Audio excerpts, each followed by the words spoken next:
This bill seeks to establish and institutionalize senior citizens daycare centers in every barangay in the country as another means to promote the welfare and protect interests of the aging and elderly population. It is generally acknowledged that an aging population is a positive outcome of combined social, economic, and health advances. However, the resulting physiological, social, and financial changes may require assistance from time to time to regain a sense of well-being. Events like the demise of a spouse, retirement from work, and the onset of related illnesses may put older persons through brief periods of distress.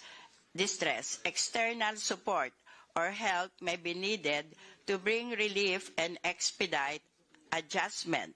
Alongside the rapid growth of the older population are increasing cases of abandonment and homelessness, as well as a rise in special needs such as health care, housing, income security, and other social services.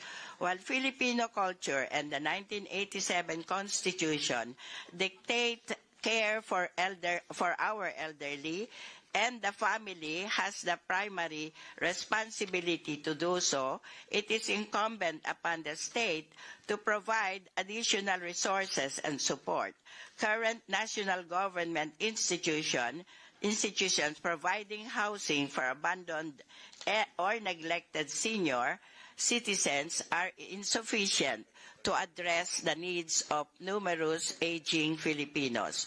Community-based daycare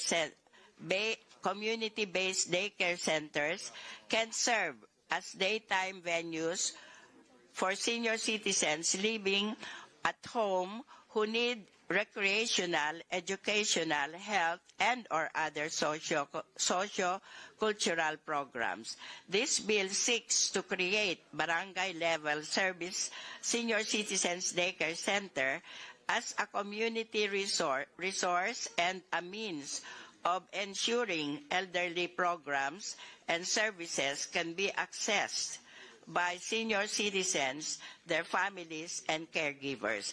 In view of the foregoing, the passage of this bill is earnestly recommended.